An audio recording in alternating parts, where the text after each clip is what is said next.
Go. You didn't think you could do it, did you? It's a good start. A little bit left. You didn't think you could reach the summit. You gotta keep moving. Let's keep moving. Let's go. You didn't think you could be an Olympian. Drive. Come on now. There you go. Use your arms. You never thought you could experience the great outdoors. You didn't think you could experience sports ever again. Keep going. Today is a new day. Don't quit on me. Keep going. Your world is now and forever changed because you did it. You are doing it, and you will do the things you love again. You're very best. You're very best. If you want to play it, run it, hunt it, swim it, hike it, you've come to the right place. Welcome to Game Changers. It's time to change the game.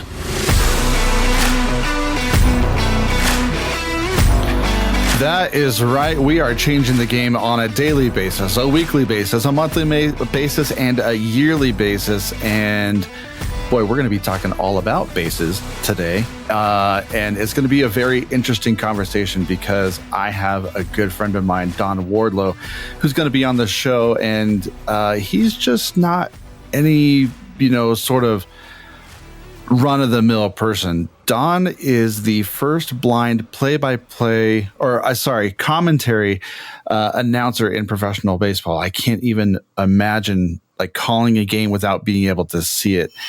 Don's journey is filled with so many incredible stories and insights that I know will inspire you guys. So whether you're diehard baseball fans or you're just love hearing about people who break barriers, you are in for an amazing conversation. But before we get into that, the Paris Olympics right now, the Paralympics are going on.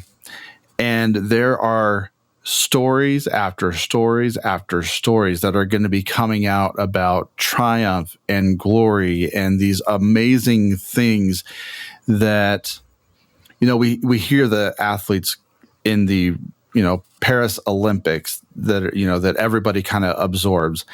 And then you have these Paralympic athletes. And for many of you who don't know, the Olympic Training Center is 90 minutes from my front door. And it's incredible to be down there and to see the facility. And it's beautiful. It's a world-renowned training center where professional athletes come from all over the world to train because it's unique at altitude. And so if you're not used to performing at a high altitude or a high level, kind of pun intended, you're going to have a much better success rate when you're in Paris or you're in these other places that are typically pretty close to sea level. So it makes it a pretty unique experience. But Don, I'm going to bring you in. Do you follow the Olympics at all? Or have you followed the Olympics in the past? Not really. I'll tell you, as far as I did, I followed Olympic boxing for a lot of years because if baseball was my wife, boxing was my mistress. Okay. Boxing was the dark lady meeting me in dimly lit bars after hours. There you go. So I'd watch Howard Davis, Sugar Ray Leonard, the Spinks brothers. And the years would go by. Mark Breland won an Olympic title or two. Teofilo Stevenson, the great Cuban amateur. Yeah. So that was my Olympics. And, it's just, and even unfortunately, when baseball got into it, I've stuck with the regular season that was going on as opposed to following Olympic baseball. There's no rationale for that. Sure. That makes sense. Well, it's interesting when you think about you talked about boxing and all of the kind of it being your mistress and how wonderful that sport is. That's a very unique sport when it comes to the blind community as well, that we actually have a few boxers that we're going to be having on the show in a couple of months. But I want to ask you about your specific journey with blindness and what that has kind of done for you moving into what you do now. Well, I was born blind, and since I obviously wasn't an athletic guy, well, I was asthmatic as well as blind. So I spent a lot of time listening to the radio. And if you listen to the radio back then, not so much now, but back then, in the early 70s, late 60s, radio could keep a guy's mind stimulated. There was Sure. good music, like Tom T. Hall, Johnny Cash, Conway Twitty. There was good music, and that's the station I listened to. I was a weirdo, a country fan in Jersey at that time frame. But that station, the country station, also carried the Mets, and they had a song, a theme song that had a lot of banjos in it. Went, meet the Mets, step right up and greet the Mets, and the banjos are going bang bang bang bang. I love banjos, and I'm like, awesome. I love that. I gotta find out what this Mets thing is all about. I mean, they got all these banjos, and it just has to be good. So, it could be 1971, just before I turned 8 years old. Mets spring training started. Those ads always said when to listen to the game. So rarely do you hear an ad now on a radio station saying, the Rangers are on, tune in next Friday night or whatever. But you did in the 70s, and I knew when the games were on. And in the afternoons, of course, I could listen if I wasn't in school.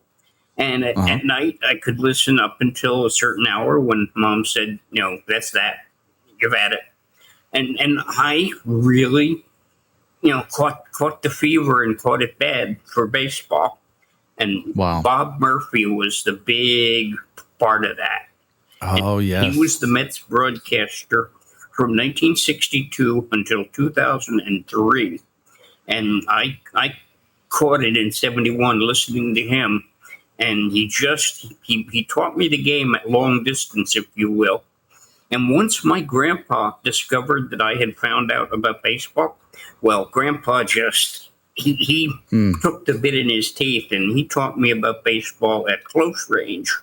When there was no game on, when the soap operas would come on, he'd say, Donnie, you and me go outside on the porch, and we'll have a man-to-man talk. And a man-to-man talk from him meant baseball. And there you go. He'd tell me about Babe Ruth and Gehrig and DiMaggio. He'd grown up a Yankee fan, so he'd seen them all. And he'd taken my dad to see the Yankees. And his big joke was he would tease me and say, the Mets were a bunch of beginners. Because the Yankees had been around forever, and the Mets had only started in 1962. Well, I thought he was kidding. I thought that was just one of his jokes. Well, my dad took me to my first game in 1972, and it happened to be on a day when they were doing a celebration of the 10-year anniversary of the Mets. And I'm like, Grandpa wasn't kidding. They really did start 10 years ago. So, and Dad actually set up what we now call a meet and greet. And I got to meet Lindsey Nelson, Ralph Kiner, and Bob Murphy. Wow. And I want to tell you, I didn't walk back to our seats from that meet and greet. I flew back to our I'm sure. I was up there with the Jets over LaGuardia. There you go. So really, you can say it was you kind of like banjos to baseball for you. You got it. There we go. So what were some of I'm assuming that was the thing that sparked your passion for baseball, but can you discuss some of the challenges you faced in pursuing a career in sports broadcasting? Loaded question. I loaded up the bases for you. It was tough to even get there. At first, remember, in the 70s, there was no minor league baseball in Jersey. So all I ever heard was the best of the best. I heard Murphy and Nelson, and I heard Phil Rizzuto, and I heard Harry Callis with the Phillies. Yeah. And I didn't know way I could ever do that. Those guys are gods on Mount Olympus, and I'm this little mortal down here on Earth. I'll just be a disc jockey. And that's what I initially wanted to do, is spin the wheels of steel. And even that, for a blind person, would have been a challenge, but it's what I wanted. Yeah. But at 16 years old, in 79, I discovered college baseball. I was just fooling around with my radio down at the lower end, 89, 90, whatever. Yep. And here is a baseball game, and it's not even spring training yet. And I'm like, oh my goodness, who's got baseball now? It was Columbia University that I was listening to, and just down the dial was Seton Hall, and up the dial was Fordham. And I lived in Menlo Park, New Jersey, and luckily had a good radio, so I could pick up all these. And Fordham at that time had a couple of very familiar names: Charlie Slows, who's now with the Nationals. Oh, yes, and Michael Kay, who's now with the Yankees. So I'm listening to these guys when they're 19 or 20. And Michael Kay had this wicked Brooklyn accent. He had to work like a dog to beat that accent. So I wish I still had those tapes. I really do. That's so cool. I'm listening to these guys, and they're just like making mistakes. They're just like being normal guys. And I'm like, I could do this. If I could find someone who would do play-by-play, I could do color, and I could do college radio. I mean, it was an act of faith, an article of faith that I would go to college. All my brothers and sisters had. So there was never a question of not going to college. But the question now became, which college would have a radio background that I could study and learn, either to be a disc jockey or to do sports or something. And the answer was Glassboro State in New Jersey, which is now called Rowan University. But then it was Glassboro State, and that's where I cut my teeth and learned to be a baseball broadcaster with the help of Jim Lucas, who I met in November of 1983, and who later became my professional broadcast partner for life. That's a really cool story. So you got you cut your teeth in college broadcast? At Glassboro, and in fact, they didn't broadcast many games on the radio. So Jim and another fellow named Norman and myself, we got the idea, hey, if we can't broadcast on the radio, why don't we do some into a tape recorder, to get some practice somehow, some way. And one of the radio station bosses heard me doing one of these games into a tape recorder with one of the guys. And he says to me, Don, if you must do that, don't use the good name of our radio station. Make up your own call sign. If you're not on the air with us, don't use our name. Like I was going to pollute their good name. So I took that and thought about it and put it in my tomorrow pile, if you will. When to sort it out. And Jim says to me, these tapes are all going to end up in somebody's basement. So a couple of months later, February of '84, I'm just, waiting for this one basketball game to start. And I said, just randomly, this tomorrow night we'll have Washington Township. You'll be able to hear it on the Basement Network. And it took a few weeks for that to catch, but it became the Basement Network with me and Jim and Norman. And after Jim left us, there were a bunch of others who realized that Jim and I had done this and had something good going. And guys who couldn't get on the radio station would work with me on the Basement Network. Boy, that's crazy. It takes me back to, I remember you're bringing up all these amazing old names, and the people who come to my mind, because I'm in Denver and a Broncos fan, was Larry Zimmer and Bob Martin when they called Bronco games. And I have speaking of those old tapes, I have a record of the 1977 Orange Crush still in the plastic of all of the radio called games. How cool is that? From that year. And that's one thing that it's very kind of special to me. And so it's never been opened. It's never been taken out of the plastic. It's still in its original casing, and it looks beautiful. Wow. Like going back to those amazing years of, baseball and history and all of those things, that history is palpable. You can hear it in your voice, and you can hear the passion and love behind what you do. I owe a lot of that kinda, to Jim, my partner. Yeah. Our early years, Jim was much more big brother than simply broadcast partner to me. You know, what he did, he put a lot of money into it. He said, Don, I'm going to buy you a bunch of tapes of great games from the past.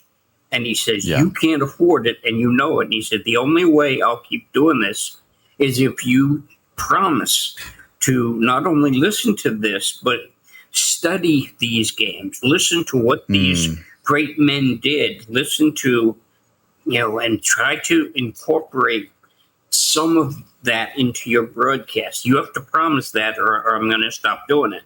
So I don't know how many games he ended up buying me. And then later on, I met a man named Peter Hayward who was willing to trade more games from the past in exchange for games Jim and I had done, which was a wonderful trade. I had so many games by the time I left for the St. Paul Saints in 1997, and most of them were thanks to Peter Hayward and my partner before that. I learned about Mel Allen, Red Barber. Yeah. Oh, my goodness. And, of course, the Mets guys, the Yankees guys, Ned Martin in Boston, and who was the voice before Joe Castiglione came along. Ned Martin should be in the Hall of Fame, but is not. And now that Castiglione is, I hope someday that Ned Martin is put in the Hall of Fame. Yeah, for sure.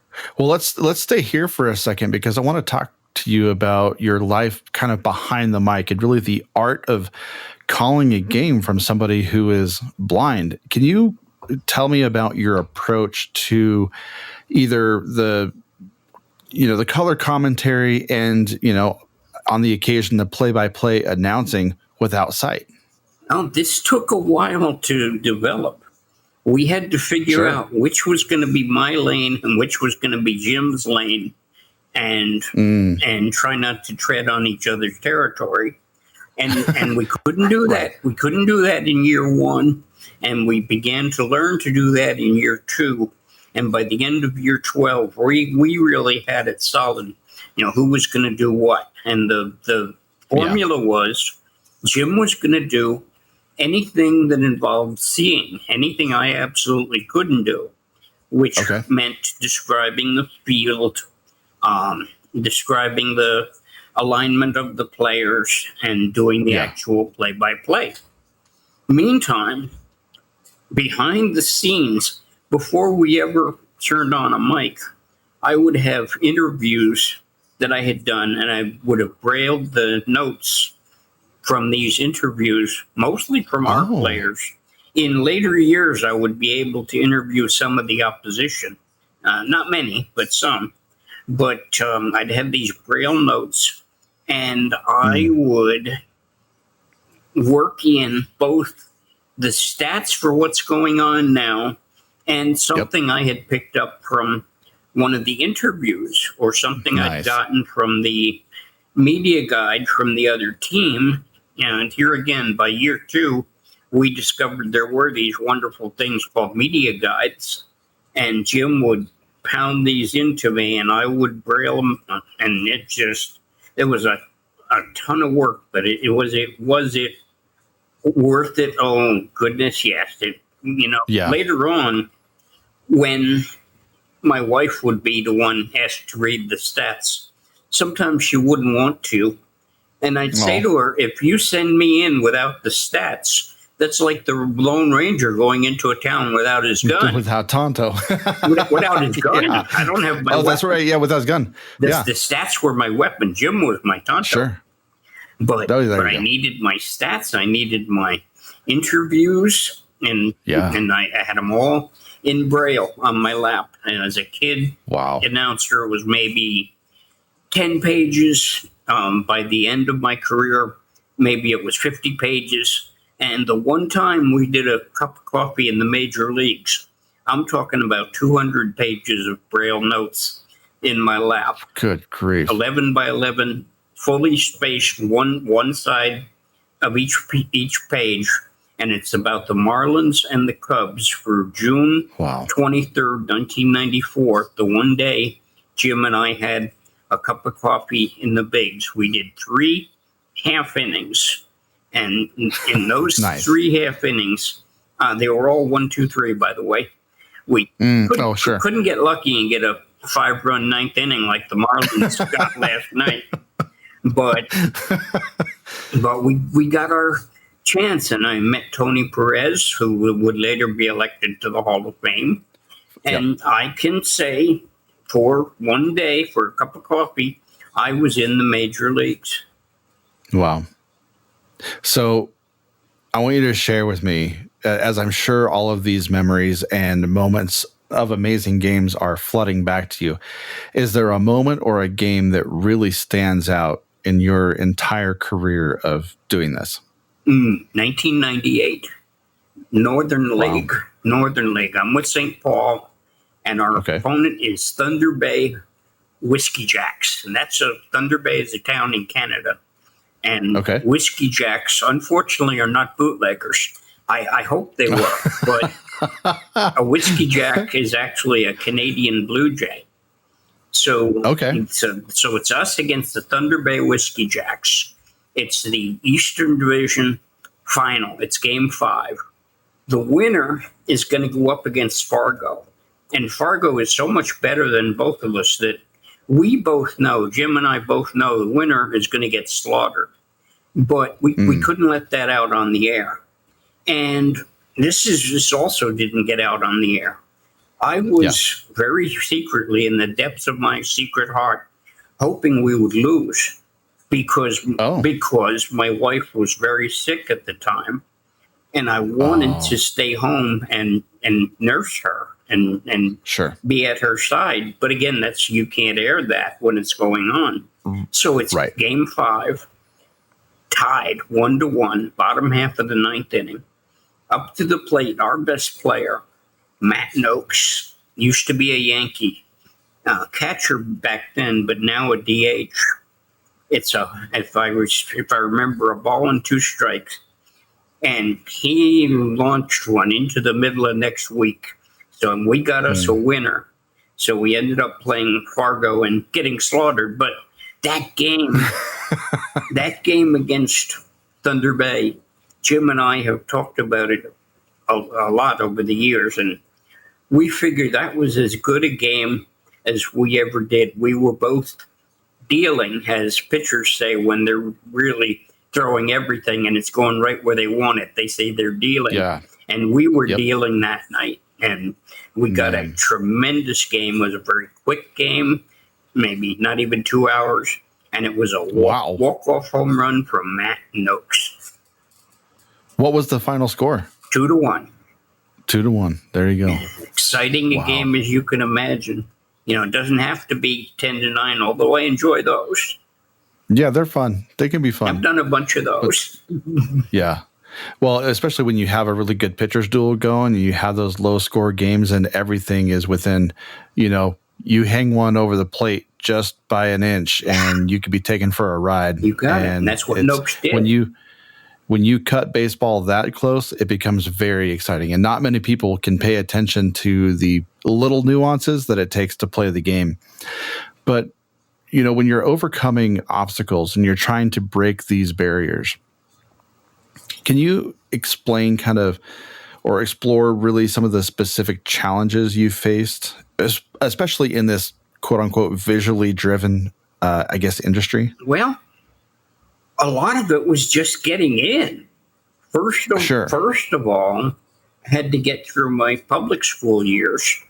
And for a blind person, those are always rough, no matter what you want to do for a living. Nobody cares about that. It's the jocks, they're going to punch a handicapped person, whether you're blind, whatever handicap you may have. The jocks, punch you for no reason, just because they feel like it, which is what got me into watching boxing on TV, because those fights were at least supposed to be fair, like Ali against Frazier and our Escalera against Arguello.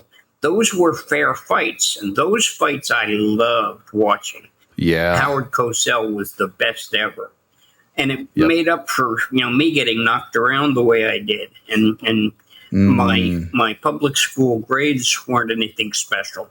But when I went to college, the bullies didn't go. They had other places to be, not college. So suddenly I didn't have to wonder from period to period when was the next time I was going to get knocked down. And suddenly I was able to focus on learning. And that took a lot of getting used to. The drinking age was 19 then, so I focused on drinking for a while, which I know I really shouldn't have done, but I did. So we all have to be college students, don't we?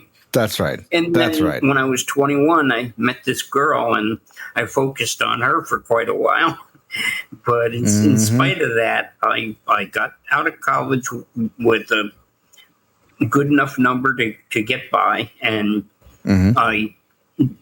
Jim Lucas and I had not seen each other as early as January of '85. He left college, and I got a job, and then I got another job, and I was working in a factory.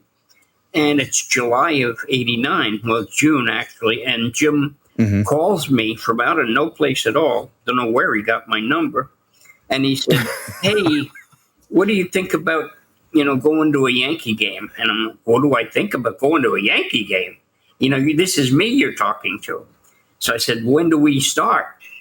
So we went to a Yankee game, July 1 of '89.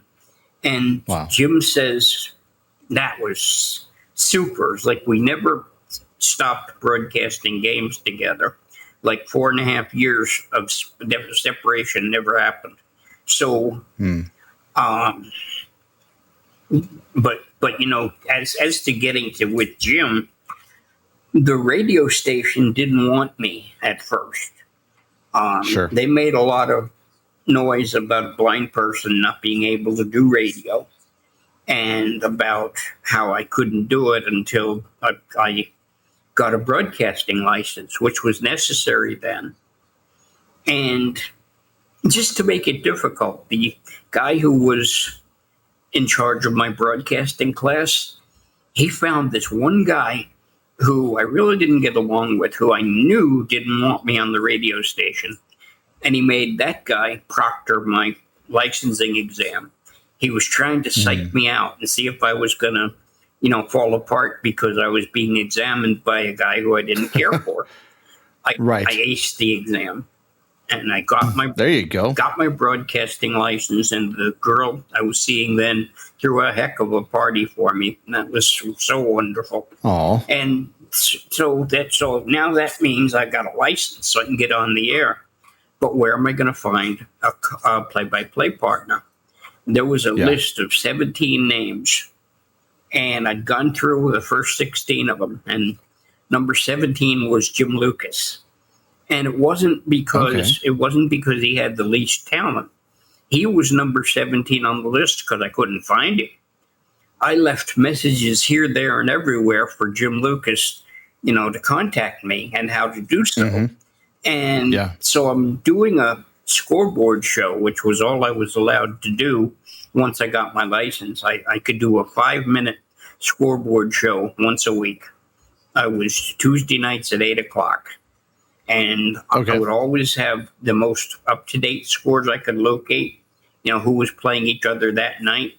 And I had a boxing segment every week, and nobody ever objected to that. And I would talk about whatever fights had happened the past weekend and what was going to happen the next weekend. That was my signature thing, was the boxing segment. So I come out of the studio, and I hear, "Hey, Don, nice job." And I know that voice. I know that voice very well. It's Jim Lucas. I had 2 recordings, and I didn't have a lot of tapes to play with.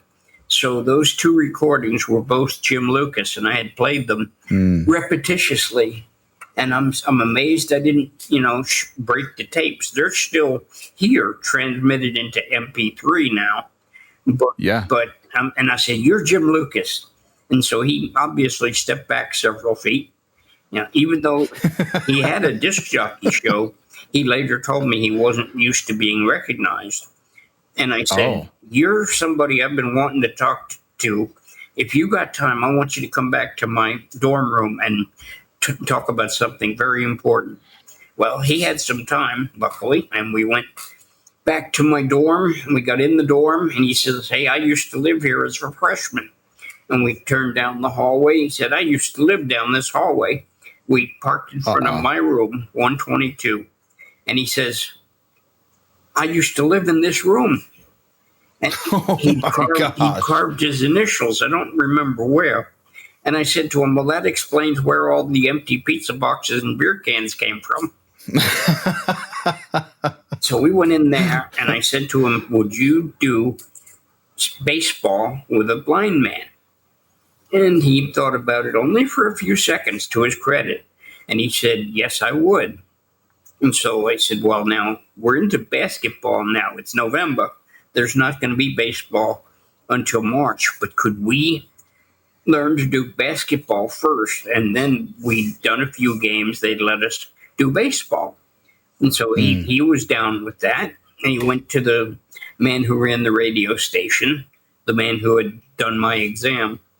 And he says to this fella, he says, "Yeah, here's what we'll do. We know you don't want us on the air.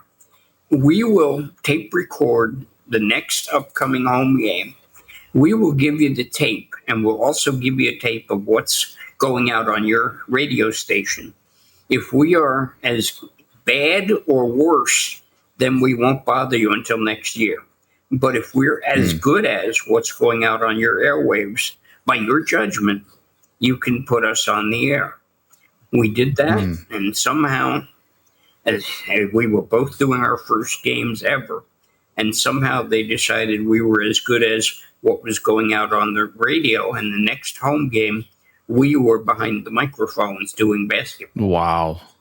And after basketball, it was a natural move to baseball. And I found, as I say, after Jim left, I found that other announcers realized what Jim and I had done, and suddenly they were willing, at least some of the time, to work with me either on the Basement Network or on WGLS, the real radio station, when I could get an opening.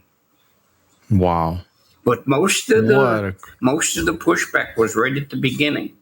Once I was actually in there, I rarely got any pushback, except the time I got suspended for 6 months. But that's a long, long story. Good grief. What? Man, I'm just like soaking in all of this amazing history, and I'm picturing every single thing that you have said. And by all accounts, you have kind of changed the industry throughout your career from where you began and until now. And it's interesting how sports broadcasting can become more inclusive the more people do it, and it has become more inclusive. We've had a couple of different people who either write for baseball or have been on our show in terms of calling games or, with blogs. And speaking of blogs, your current project, or at least that you've had in the past, Baseball As I See It, can you tell me a little bit about that and other projects that you're currently working on? Yes, Baseball As I See It. That began in 2015. I had been seriously injured and had a back operation, and I was in a wheelchair, and it was 50-50 whether I was ever going to walk again. And so my brother, we got up here to New Jersey. I was living in South Carolina when I got hurt, and the therapy I was getting in South Carolina wasn't doing too much to help me. So Bob said, "Well, we're up here. You're going to do this therapy, but you can't just do therapy for your body. You have to do something to keep your mind stimulated while your body is doing this therapy." And he said, just among several things he thought of, he said, "Start a blog." And I said, "Bob, 1 million people have baseball blogs." So he said, "Be number 1,000,001. Start one anyway." And so I began Baseball As I See It. in 2015. And I did different things. For a while there, I focused on minor league games that you weren't hearing about. I wrote a piece about a minor league game that went 21 innings. Whoa. And I wrote a piece about a minor league perfect game. Those were both in 2017. And I quit the blog unofficially, but I quit the blog at the end of 2019. And I began my current project, which is my podcast, which is called the Baseball Lifer Podcast. And I began that in October of 2022. And I've continued that to this day. I've got a trainer we're going to talk to on this coming episode about the epidemic of injuries, which is just sickening if you come right down to it. If you think about the flesh and blood side of it, which I really didn't until I was hurt and I had a back operation and I had to undergo the therapy that was involved. It took me a year and a half to be able to walk unaided. So you read about injuries, in the newspaper. This guy went on the 60-day DL. That guy went on the 60-day DL. You see that in ink print. It doesn't tell you about the flesh and blood side of it, the therapy that's involved, the therapy from a back operation, the therapy from a blown rotator cuff, which I've got one of those, the therapy from a broken shoulder, which I've got one of those. So until you go through something like that, you really don't understand the flesh and blood side of what these guys are putting out, the effort they're making just to get back for one more chance. Look at Max Scherzer and Jacob deGrom. They're both old enough for Social Security, but they want one more chance. They want one more trip to the hill, and they're doing tremendous rehab. Both of them are. Whether they'll get to the hill again, I don't know. But Rich Hill is, and he's 44 years old, for the love of Mike. It's interesting you bring up those stories of athletes wanting to hang on. It reminds me of Randy Johnson at the end of his career wanting to, keep pushing and playing, and, Tommy Maddox and some of those players that I grew up watching. That you always want to take that one last walk to the hill and be able to throw your cap in the air and be able to salute the fans who have really got you there. Not only the fans, but the coaches and the people who have helped you along the way. But with you, the people that have been in your corner and the people that really got you to where you are today, what advice would you have for the next generation of aspiring broadcasters, whether it be blind or, fully sighted? What advice would you share with them? Get an education. Get as much education as you can. Learn what you're doing, and then get out and do it. Whether you take a laptop with you, whether you have a digital recorder. I don't know if those are still being made. But you can take a laptop to a game, and you come up with your own basement network, your own call sign, and you try to land something. There's the internet exponentially increases the opportunity for guys to broadcast, whether it's on the college level, whether it's the pro level. There are announcers calling college summer leagues. I've just discovered that this year in 2024. I didn't know there were college summer leagues, and I didn't know people were broadcasting them. So if you want to broadcast bad enough, there's a way to do it. Somehow you may not make a living doing it. You may have to do something else for money. I was very, very fortunate. I had my disability while I wasn't getting paid enough to broadcast. And then later on, I had to get an honest job because I really needed more money than I was getting.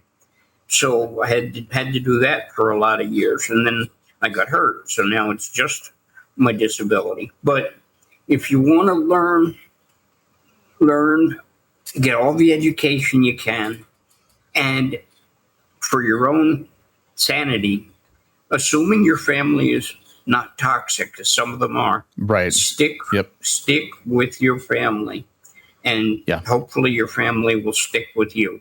You know, my family, from beginning to end, from grandpa, you know, right on down the line, they've supported me. They saw to it that I got what I needed.